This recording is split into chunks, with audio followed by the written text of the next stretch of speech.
A man for a samaba. Kwasikwati wa kasa papa. Wa church nsemu. O campaigner omoyeno. And the course or north. And the course was Ashanti Region. So our predicting say roughly between 60 to 70% Ashanti Region or Kennedy Agyapong. Because said the money see corner. Maybe for be delegates who why about this for be Kennedy. It was so hope say it will be reflected on 31st January 2026. To wakasa papa.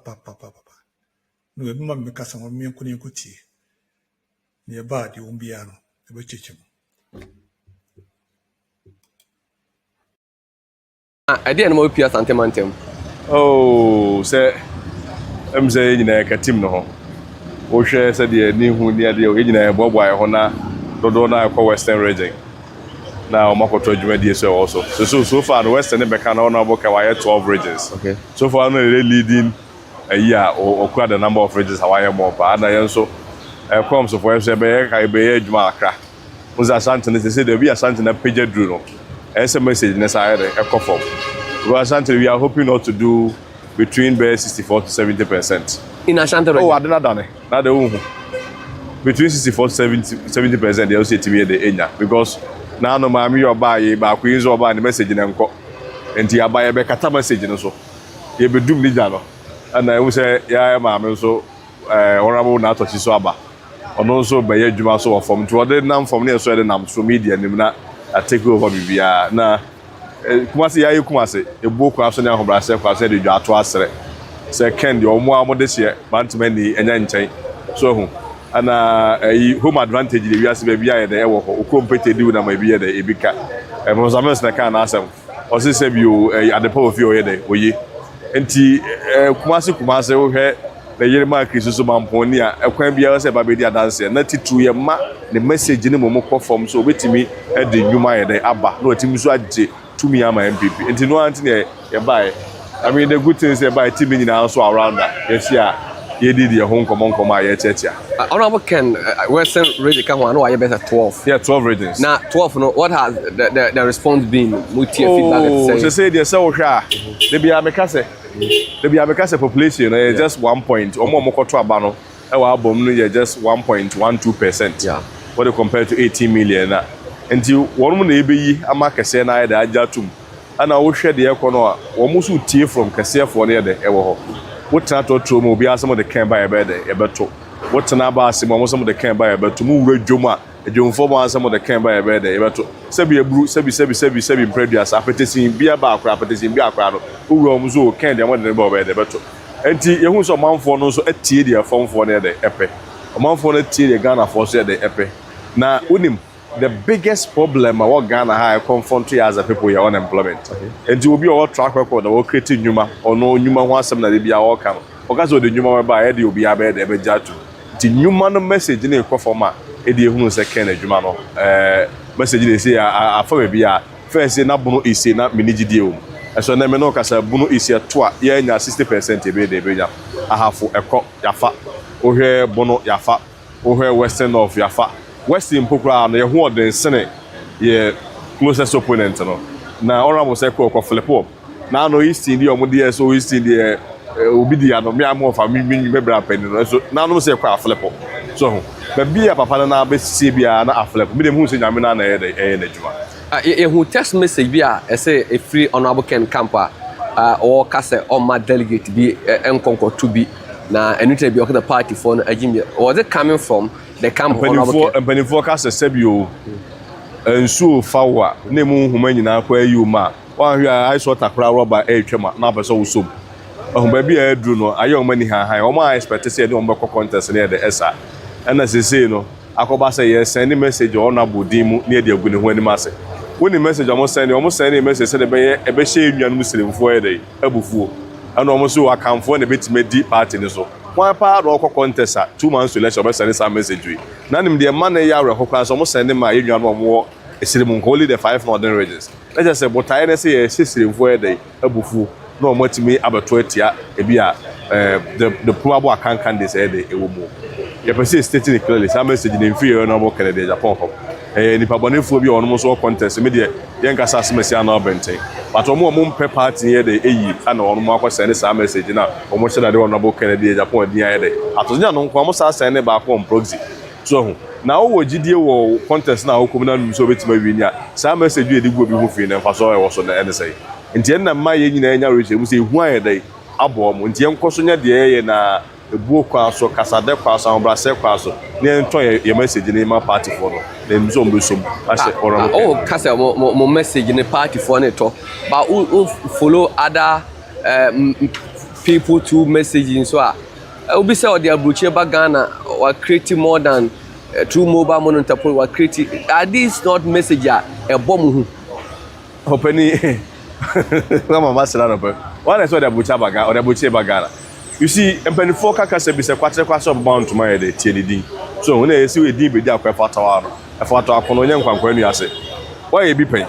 Unya akwanya for the past 16 years at the party anymore. Aboche be na adba Ghana wan farmer. Onu ni kuma aboche be no de akọ. Ah? Nya wale no free. Nipa so de aboche be Ghana no. 8 years no nya vice president. Ni kuma wale ne sa north east wo na aboche be na wo. Anti na empenifo kasa kwatre bound to my de tie ne din no. Ye pe obi a wo se a wo yo obi a wo the track record wo se nyuma ho aze wo di abochi ba Ghana na be ye dey abochi nkofo ni wo mo ho kire obo enti eno de enye message eno nti wo ka rich ideas so ideas be pa na wo ka our idea is that ye be use job creation to solve the problems in Ghana. There is a link between job creation and socio-economic transformation. Yeah, the job creation will create socio-economic transformation. They may use agriculture, they may use tourism, they may decentralizing ministries. We have been able to state ours. Almost there way. And it's over to so what the aboche ba Ghana. What the aboche ba Ghana. What the guy say aboche na Ghana. We want ours. The problems that confront the ordinary Ghanaian no job creation, unemployment issues. And we are calling on Munina and said they should speak to it. And quite better some of us are solve the employment issue. But I mean, and they say wa unim say wo mo ka boche ba Ghana keka promises ni na no wo de enko no an kom enko ha boche da in the space of 8 years and even the other 8 years onya di party in oyo bibia said are you fighting against people who be voting on election? Are we fighting against people who be voting on election day as proxy? But I mean stating it clearly, this is the position of Team Ken. We are not even against proxy on principle. Okay. Obi yare obi ho do no ntimi mato the book was on the Kata Koma General Secretary Party na be 2 omo. The against Anna the Presidential Election Committee na di kan aka no. One must say based on evidence or more any the obahu ni suade o masua no proxy can lead to abuse. So and what we are against here kwaya nipa ni mu bi say oh emi maf for say diaspora for beto but the diaspora for asem on mo ka one mu bi mo e be bi mu so ayede ama hafon na use proxy to abuse and manipulate the election. At the last election Kenya say last election Ken votes about 7% and the tema Dr. Baumia about 7%. Yes. Last election about 7% because we are about computer data. Yeah. What I say data no mo anko no order ready na we actually. And na polling constituencies are Kenya 92 go 222 man 0. Yeah. Your computer na Kenya ticket votes 7%. Cause the more mo dey bone. So what we are against is say people using the proxy to abuse the system. Normal assess the integrity of the election ahead there come. Ebe we na for election obi anyi didi there. But then can say obu extend am moment. That's why we even proposing say one mo kwa mo ama no. Yemye police station here dey e wo ho. And I say sika bi kwa dey you never do agent here. Yemfa nya the emo. But you see rights always goes with responsibilities. Obi ti hamile no beto aba won kran. Na air take it better so say biko bi ofri UK beto aba here e wo ha. And we also need to demonstrate some level of responsibility and commitment towards the party's work. But obi ko say external branches kakra bi achi petition na no radio almost in 35. It came out that 25 didn't know anything about it. So we had the presidential election committee in Yadre. Maybe be an debate that to but o masemo mo kan say emprebebre use proxy no. E ya na nipa no bi e de fa so e to vote bu dem. Nti wo be he no o shay bu ani afro bugri na bu anim. No wa hunahuna say wa nto ama okrom ni a e betu afri krom ho. Na e de kakra shay envelope mama. No wa sign so be proxy. Nti ba ko fo e be wi no to be 30,000 50,000 votes. E bu dem ansa na start aba. Sa na e to aba.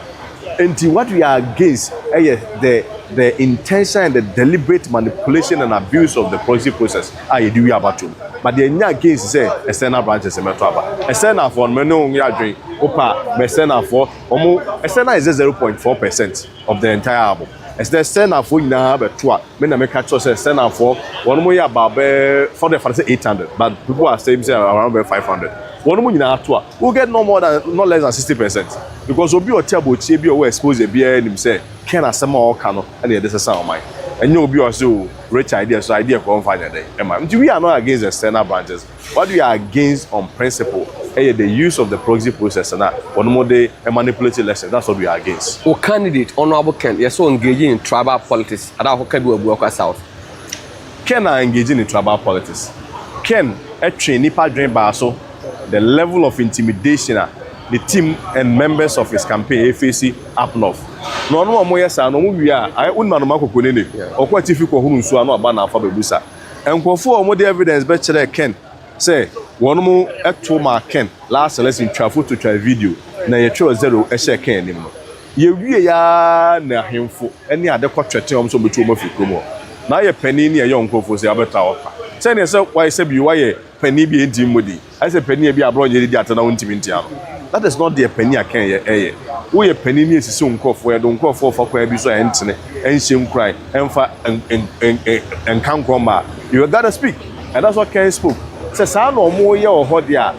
And yet Ubiaka so yebia and found for Emma. So he was only condemning the tribal bigotry, the tribal incitement, and the Chilomoko send a message or more they say on the moment as would be in Tafatem. Why would he do that? Obi and the last company, who shall wouldn't shall be free him, no only catchy, when you're man. The last company will be about 360 staff or 5 in the rubber company, with 300 a year for. Instead of because on pay a slim faster. On pay a idea of what you saw, I told baby, and this okay. I can form pay in faster, some of us in Nikai. I don't know most of the moment fast and your flabera. So also pass anti-fasema. I don't know mamma fast and your flabera. Yeah, traba was a make a book, Marcia, Mampusi for her, Kusasi for her, from of why be here when in her for. At the end, I just a better than Pago. By a Nipan Mubia, one more a quite difficult who saw no about our fire, the Abusa. But let me state clearly, and for emphasis sake, say, Ken Betty will be a day, I Juma, Ken pass anti-fasem, Ken Panguna fasem, Ken Pekemo fasem, Ken pay same fasem, Penipe biasem, or Betty Pabia the Edgema. But the NTS say, will be a shed they use to Sa Traba, we know, and they are created to be to weaponize against us. I know the enemy back on that. That Buguna about supposed tip, no, what? Oh, Mate, or can you suppose tape? Because as I now crown, Jimmy me, I know say no one. Bugina was some more children that can cassetia and Okaya. Bugina Buse, or no the audio Huna, and then Tiatia, and any poo stress of harm, stress of violence. Oh, yeah, a bit 12 you come because also on support union ceremony. That's what he did, and this has to be condemned. And I'm calling on the party say, can Bugina Bute buy? But this time come out condemn. And then the same thing about Jaso MP. Yeah. Ono the empa, one more misrepresentation and report to some more kind impono. And that's the issue statement. And then na Buginabu, former party penny on the regional chairman at that level, as I say with Diakuya. It make a chance ampa. I'm afraid if you are Muslim for say when Obia and support I can be an omontuma ceremony and the intimate can say I've warned them. What one why? Omanu Obi. And this are normal year kasi when you free party the however good mo cover my last question yeah say Reverend Team for your Aqua Sin Central and Makobono. That's a team for your Nakola. Oh, and team for your son Nakola, one Kobono. Or your former member of parliament or your former deputy minister. Obiabona so him quite so far so. Uncle report near him. But for the records team Ken, yes ada. And team for your Ken in Yakuma. Sebio, baby, a betobia empoyem. Baby, a BCBA, in as a can one boom, I join back. And yet, dear same team for Joe can be more be a cool. That's one I'm holding you, my dear Kamaka. Obi abon and I said what it. To be able to say, be a silly who. Now, my dear, team for Joe, a million penny, and then 10 crime, and then I draw Minister of Education. They have a can say, one also circulation won't team with Chile, Musa, Bibias, and day. But oh, I'm on your semi. Be an independent movie na ekikasa but bibia sa anya de ensi enya no kwe.